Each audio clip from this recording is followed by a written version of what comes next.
Hi welcome to all. ಇದು Sunday ಹಾಗೆ Monday continuation vlog ಆಗಿರುತ್ತೆ.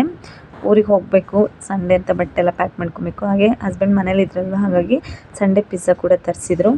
ಹೊಡ್ಸ್ಕೊಂಡು ಕರ್ಕೊಂಡು ಹೋಗೋದಕ್ಕೆ ಇದು ಮತ್ತು ಪ್ಲಸ್ ಜರ್ಕಿನ್ ಇಷ್ಟು ಅವನಿಗೆ ಅಂತ ಎತ್ತಿಟ್ಕೊಂಡಿದ್ದೀನಿ. ಹಾಗೆ ನನಗೆ ಬೆಳಗ್ಗೆ ವೇರ್ ಮಾಡೋದಕ್ಕೆ ಅಂತ ಬಟ್ಟೆ ಕೂಡ ಎತ್ತಿಟ್ಕೊಂಡಿದ್ದೀನಿ. ನಮ್ಮ ಮೋನೆ ಪೊಕ್ಕ ಪ್ಯಾಂಟ್ ತೊಗೊಂಡಿದ್ದೀನಿ. ಅವ್ನಿಗೆಲ್ಲ ಥರ ಸಿರಪ್ಪು, ಹಾಗೆ ನಂಗೆ ಬೇಕಾಗಿರೋ ಐಟಮ್ಸು, ಒಂದು ಸಿಂಪಲ್ ಕುರ್ತಿ, ಹಾಗೆ ಊರಿಗೆ ಹೋಗೋಕ್ಕೆ ಅಂತೇಳಿ ಎಲ್ಲ ಬಟ್ಟೆ ಕೂಡ ಎತ್ತಿಟ್ಕೊಂಡಿದ್ದೀನಿ. ಹಾಗೆ ಪ್ಯಾಕಿಂಗ್ ಕೂಡ ಮಾಡ್ಕೊಳ್ತಿದ್ದೀನಿ. ಏನೆಲ್ಲ ಸಿಂಪಲಾಗಿ ಬಟ್ಟೆ ಪಾಪುಗೆ ಹಾಗೆ ನನಗೆ ಅಂತ ಕೂಡ ಬಟ್ಟೆ ಎಲ್ಲ ಎತ್ತಿಟ್ಕೊಳ್ತಾ ಇದ್ದೀನಿ.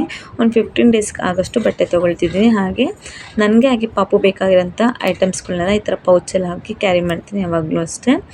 ಅಂದರೆ ಬೇಗ ಸಿಗುತ್ತೆ, ಮತ್ತು ಬಟ್ಟೆ ಎಲ್ಲ ಎತ್ಬಿಟ್ಟು ತೊಗೊಳಕ್ಕಾಗಲ್ಲ ಸಪ್ರೇಟ್ ಇಟ್ಕೊಂಡ್ರೆ. ಹಾಗಾಗಿ ಈ ರೀತಿ ಪೌಚಲ್ಲೇ ಕ್ಯಾರಿ ಮಾಡ್ತೀನಿ ಯಾವಾಗಲೂ ಕೂಡ. ನಾನು ಎಲ್ಲೇ ಹೋದರೂ ಕೂಡ ಅಷ್ಟೇ ಸಿಂಪಲಾಗಿ ಈ ರೀತಿ ಪೌಚ್ನೇ ಕ್ಯಾರಿ ಮಾಡ್ತೀನಿ. ಹಾಗೆ ಬೆಳಗ್ಗೆ ಒಂದು 5 o'clockಗೆಲ್ಲ ಊರಿಗೆ ಹೋಗಬೇಕು ಅಂತ ಅಂದ್ಕೊಂಡಿದ್ವಿ. ನೋಡಬೇಕು ಎಷ್ಟಿಗೆ ಹೋಗಬೇಕು ಅಂತೇಳಿ ರೆಡಿ ಆಗಬೇಕು.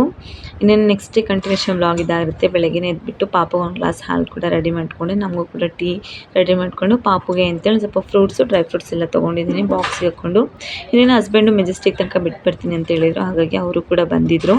ಇನ್ನೇನು ಮೆಟ್ರೋದಲ್ಲೇ ಸ್ಕೂಟಿ ಕೂಡ ನಿಲ್ಲಿಸ್ಬಿಟ್ಟು ಹೊರಟ್ವಿ ಮೆಟ್ರೋಗೆ ಅಂತ. ನಾನು ಕೂಡ ಫಸ್ಟ್ ಟೈಮ್ ಎಲ್ಲೋ ಲೈನ್ ಮೆಟ್ರೋಗೆ ಹೋಗ್ತಾ ಇರೋದು. ಪಾಪು ಕೂಡ ಏನು ಹಠ ಮಾಡ್ತಿದ್ದೆ, ಪಾಪ ಹಸ್ಬೆಂಡ್ ಎತ್ಕೊಂಡಿದ್ರು. ಸ್ಕೂಟಿ ಎಲ್ಲ ಪಾರ್ಕಿಂಗ್ ಮಾಡಿ ಬಂದಿದ್ವಲ್ಲ, ಅವ್ನು ಸ್ವಲ್ಪ ಹಠ ಮಾಡ್ತಿದ್ದ ಅಂತ ನಾನು ಸ್ವಲ್ಪ ದೂರ ಎತ್ಕೊಂಡೆ. ಎಕ್ಸಲೇಟರಲ್ಲಿ ಹೋಗ್ಬೇಕಾದ್ರೆ ನಾನು ಇಳಿತೀನಿ ಅಂತ ಹಠ ಮಾಡ್ತಿದ್ದ ಅಂತ ಪಾಪ ಅವರೇ ಎತ್ಕೊಂಡು ಕರ್ಕೊಂಡೋದ್ರು. ಅವರು ಕೂಡ ನಮ್ಮನ್ನು ಮೆಜೆಸ್ಟಿಕ್ ತನಕ ಡ್ರಾಪ್ ಮಾಡಿಬಿಡ್ತಾರೆ. ಹಸ್ಬೆಂಡ್ ಏನು ಊರಿಗೆ ಬರ್ತಿಲ್ಲ, ಮೈದ್ನ ಅವರು ಕೂಡ ಊರಿಗೆ ಬರ್ತಾಯಿಲ್ಲ. ನಾನು ಪಾಪ ಅಷ್ಟೇ ಊರಿಗೆ ಹೋಗ್ತಿದ್ವಿ. ಫಸ್ಟ್ ಟೈಮ್ ಎಲ್ಲೋ ಮೆಟ್ರೋ ಕೂಡ ನಾವು ಟ್ರಾವೆಲ್ ಮಾಡಿದೆ. ತುಂಬ ಚೆನ್ನಾಗಿರುತ್ತೆ, ಎಲ್ಲ ಡಿಜಿಟಲ್ ಇರುತ್ತೆ ಅಂತ ಕೂಡ ಹೇಳಿದರು. ಅದೇ ರೀತಿ ಇದೆ, ಡಿಜಿಟಲಾಗೇ ಇದೆ, ನಾರ್ಮಲಾಗಿಲ್ಲ, ತುಂಬ ಚೆನ್ನಾಗಿ ಕೂಡ ಇತ್ತು. ಮೆಟ್ರೋಲ್ಲಿ ಪಾಪು ಕೂಡ ಅಳ್ತಾ ಇದ್ದಿಲ್ಲ. ಇನ್ನೇನು ಇಷ್ಟು ಬೇಗ ಮೆಜೆಸ್ಟಿಕ್ ಕೂಡ ರೀಚ್ ಆದ್ವಿ. ಇನ್ನೇನು ಬೆಳಗ್ಗೆ ಟಿಫನ್ಗೆ ಏನೋ ತಿನ್ಕೊಂಡ್ಬಿಟ್ಟೆ ಬಸ್ಗೆ ಹತ್ಕೊಳ್ಳೋಣ ಅಂತ. ಹಸ್ಬೆಂಡು ಟಿಫನ್ ತಿನ್ನಿಸ್ಬಿಟ್ಟೆ ಹೊರಡ್ತೀನಿ ಅಂತಂದರು. ಯಾಕಂದರೆ ಪಾಪು ನಾನು ಇಬ್ಬರೇ ಇರೋದ್ರಿಂದ ಲಗೇಜ್ ಎಲ್ಲ ಇಟ್ಕೊಂಡು ಮಿಡಲೆಲ್ಲ ಬಸ್ ಸ್ಟಾಪ್ ಹೋದಾಗ ಇಳ್ದೆಲ್ಲ ತಿನ್ನೋಕ್ಕಾಗೋದಿಲ್ಲ. ಹಾಗಾಗಿ ಬೆಳಗ್ಗೆ ಟಿಫನ್ನೇ ತಿಂದ್ಕೊಂಡೆ ಹೊರಟ್ವಿ. ಇನ್ನೇನು ನಮ್ಮ ಹಸ್ಬೆಂಡು ಡ್ರಾಪ್ ಮಾಡಿ, ಅವರು ಕೂಡ ಡ್ಯೂಟಿ ಇತ್ತು, ಸೆಕೆಂಡ್ ಶಿಫ್ಟು ಹೋಗಬೇಕು ಅಂತ ಅವರು ಕೂಡ ಹೊರಟು. ಇನ್ನೇನು ಪಾಪುಗೆ ಬಾಯ್ ಮಾಡಿ ನಮ್ಮ ಬಸ್ ಕೂಡ ಮೆಜೆಸ್ಟಿಕ್ನ ಬಿಡ್ತು. ಹಾಗಾಗಿ ಅವರು ಕೂಡ ಡ್ಯೂಟಿ ಟೈಮ್ ಆಗುತ್ತೆ ಅಂತ ಹೊರಟರು. ಅವರು ಕೂಡ ಅಷ್ಟೇ ಮೆಟ್ರೋಗೆ ಹೋಗ್ತಾರೆ ಈ ಕಡೆಯಿಂದ. ಹಾಗಾಗಿ ಬೇಗ ರೀಚ್ ಆಗ್ತೀನಿ, ಬೇಗ ಡ್ಯೂಟಿಗೆ ಹೋಗ್ಬೋದು ಅಂತಲೇ ನಮ್ಗೆ ಮೆಜೆಸ್ಟಿಕ್ ತನಕ ಡ್ರಾಪ್ ಆಗಿ ಬಂದರು.